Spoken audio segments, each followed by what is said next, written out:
Assalamualaikum warahmatullahi wabarakatuh. Sebelumnya izinkan kami untuk memperkenalkan diri. Kami dari kelompok 1 mata kuliah Analisa Laporan Keuangan Syariah dengan anggota kelompok Arif Dwi Santoso dengan NIM akhir 007 dan saya sendiri Siti Khalifah dengan NIM akhir 014 dan Vira Santika Sari dengan NIM 016. Baik, kami dari kelompok 1 akan mempresentasikan materi dengan judul Kerangka dan Analisis Laporan Keuangan Syariah. Pada kesempatan kali ini, kami akan memaparkan materi mulai dari definisi laporan keuangan syariah, tujuan beserta manfaat laporan keuangan syariah, kemudian pihak yang berkepentingan dalam laporan keuangan syariah, kemudian jenis-jenis laporan keuangan syariah, dan juga penyajian laporan keuangan syariah itu sendiri. Baik, langsung saja kita mulai dari yang pertama, analisis laporan keuangan syariah. Sebelumnya, definisi dari analisis laporan keuangan syariah ini adalah suatu proses penelitian dari laporan keuangan beserta dengan unsur-unsurnya. Kemudian tujuan dari analisis laporan keuangan syariah tersebut yaitu untuk mengevaluasi dan memprediksi kondisi keuangan perusahaan atau badan usaha dan juga mengevaluasi hasil-hasil yang telah dicapai perusahaan entah pada masa lalu dan juga masa sekarang. Kemudian, kerangka dan analisis laporan keuangan syariah. Sebenarnya, analisis dari laporan keuangan syariah ini adalah bentuk penyempurnaan dari analisis laporan keuangan yang secara konvensional, di mana menurut KDPP-LKS ini merupakan standar yang telah ditetapkan Dewan Standar Akuntansi Keuangan Ikatan Akuntansi Indonesia, di mana KDPP-LKS ini merupakan singkatan dari Kerangka Dasar Penyusunan dan Penyajian Laporan Keuangan Syariah. Jadi menurut KDPP-LKS ini, analisis laporan keuangan syariah itu harus memperhatikan aspek-aspek syariah sebagai salah satu landasan atau dasar dalam penyusunan laporan keuangan syariah. Jadi antara laporan keuangan yang syariah dengan yang konvensional ini perbedaannya adalah dari landasan atau dasar penyusunan laporan keuangan tersebut. Selanjutnya, tujuan dan manfaat informasi laporan keuangan syariah. Yang pertama yaitu menyediakan informasi yang menyangkut posisi keuangan, kinerja, serta perubahan posisi keuangan suatu entitas syariah. Kemudian meningkatkan kepatuhan terhadap prinsip syariah dalam semua transaksi dan kegiatan usaha. Kemudian, informasi membantu mengevaluasi pemenuhan tanggung jawab perbankan syariah terhadap amanah dan pengamanan dana. Kemudian informasi mengenai tingkat keuntungan investasi yang diperoleh penanaman modal dan pemilik dana syirkah temporer dan informasi mengenai pemenuhan kewajiban atau obligasi. Fungsi sosial perbankan syariah termasuk pengelolaan penyaluran zakat, infak, sedekah, dan wakaf. Selanjutnya yaitu pihak-pihak yang berkepentingan dalam laporan keuangan syariah.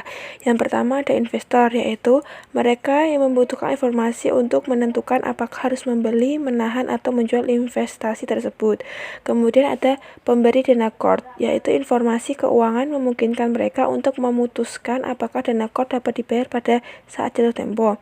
Kemudian pemilik dana syirkah temporer, yaitu mereka berkepentingan dalam informasi keuangan yang memungkinkan mereka untuk mengambil keputusan investasi dengan tingkat keuntungan yang bersaing dan aman.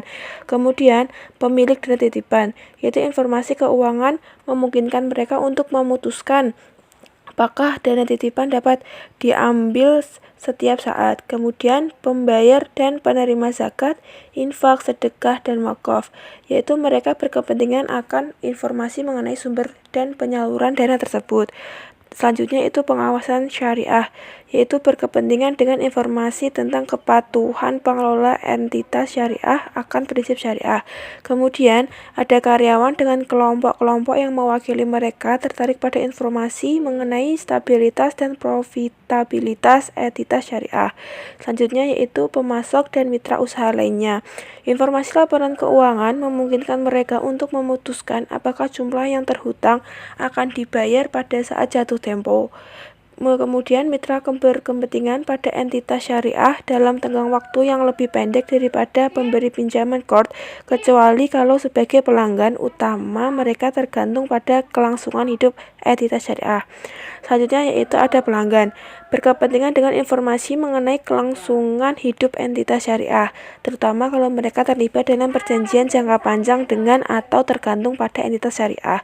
Selanjutnya yaitu pemerintah dan berbagai lembaga yang berada di bawah kekuasaan berkepentingan dengan alokasi sumber daya dan karena itu berkepentingan dengan aktivitas entitas syariah. Selanjutnya yaitu masyarakat.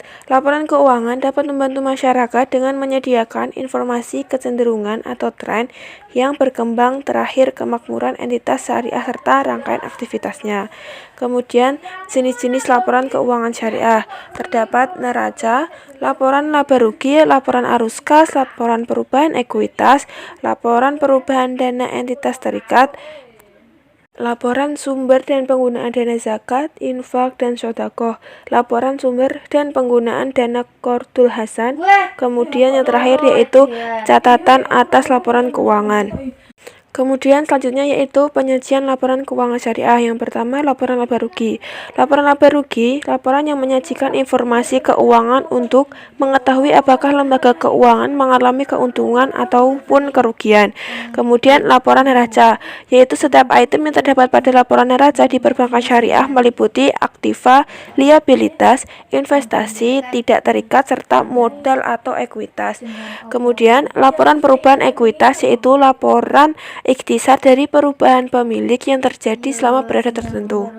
Selanjutnya akan dijelaskan oleh Mas Arief. Penyajian laporan keuangan syariah. Laporan arus kas, laporan yang menyajikan informasi keuangan untuk mengetahui apakah lembaga keuangan mengalami keuntungan ataupun kerugian. Laporan perubahan dana invest terikat. Setiap item yang terdapat pada laporan neraca di perbankan syariah meliputi aktiva, liabilitas, investasi tidak terikat, serta modal atau ekuitas. Laporan sumber dan penggunaan dana Qardul Hasan. Laporan ini merupakan ikhtisar dari perubahan pemilik yang terjadi selama periode tertentu. Laporan sumber dan penggunaan dana zakat. Sumber dan penggunaan dana zakat terdapat sumber serta penggunaan dana zakat selama periode tertentu. Laporan perubahan dana invest terikat memberikan informasi terhadap tambahan informasi dalam penyajian laporan keuangan. Kesimpulan, analisis laporan keuangan syariah serta secara singkat dapat disimpulkan sebagai suatu penelitian laporan keuangan yang dilakukan untuk mengevaluasi capaian perusahaan dan memprediksi kondisi dari perusahaan tersebut. Laporan keuangan syariah tidak memiliki perbedaan yang signifikan dengan konvensional sebab yang membedakannya hanya penerapan aspek landasan syariah. Kemudian, tujuan dari pembuatan laporan keuangan syariah tidak hanya untuk kepentingan perusahaan, namun juga dituju untuk kebermanfaatan bagi pihak yang berkepentingan, mulai dari investor, karyawan, pemerintah, dan sebagainya. Sedangkan dalam penyajiannya, laporan keuangan syariah dalam PSAK telah dinyatakan dan ditetapkan dasar penyajian laporan keuangannya. Pernyataan tersebut mengatur persyaratan penyajian laporan keuangan, struktur laporan keuangan, dan persyaratan minimal isi laporan keuangan atas transaksi syariah. Sekian, terima kasih presentasi dari kelompok kami, kurang lebihnya mohon maaf.